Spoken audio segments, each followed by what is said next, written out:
ties with the continent, including through transitioning to modern free trade agreements to help EAC countries strengthen core WTO commitments, increase regional trade, and the development of the AFCFTA.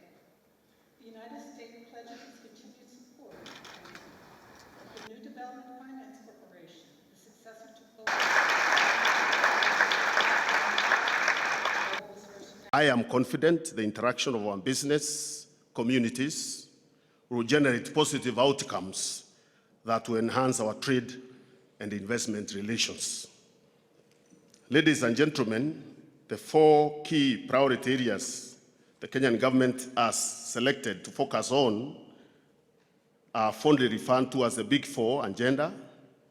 These include growing the manufacturing sector and increasing its contribution to the GDP from the current 9% to 15% by 2020, ensuring food security, construction of affordable housing units and attracting investment in that sector, and also provision of universal health care for all our citizenry. These sectors are also our key areas of focus for additional investments. The other potential areas for investment include, but not limited to, financial services, renewable energy, tourism, and information communication.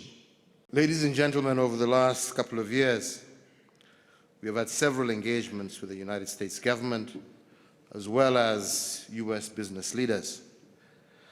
This most recent includes a meeting with President Trump in August of last year, and also the American Chamber of Commerce.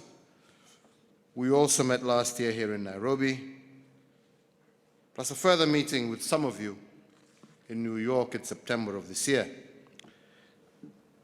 All these engagements have been motivated by our desire, I think by both our countries, to raise the level and quality of our trade and investment partnership to a scale that truly reflects our long and indeed strong ties that bind us closely together. And there are several reasons why we seek this fundamental change in our partnership. But today, just let me highlight 3 of these. First, as a country, Kenya recognizes the very critical role played by the private sector in driving not just our economy, but innovation, which holds the key to job creation and its contribution to tax revenues that we need to finance public services and public investments.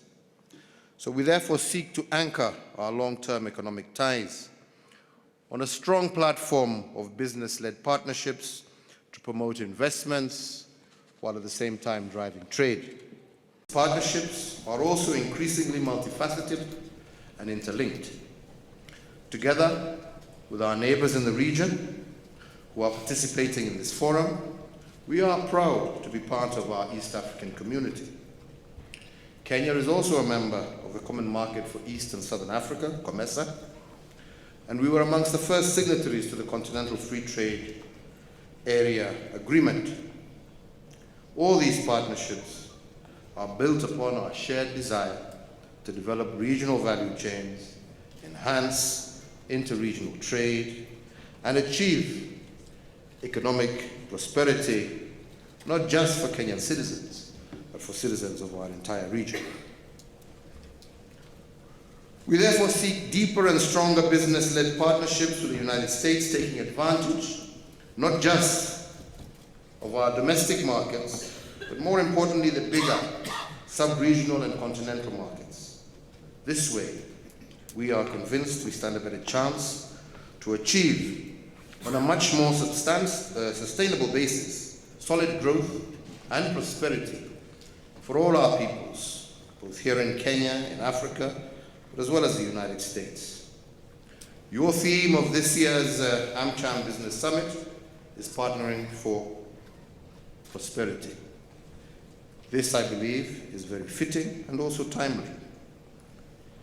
Kenya and the United States have recently raised their bilateral relations to a strategic partnership which gives Kenya certain privileges in working with the US government.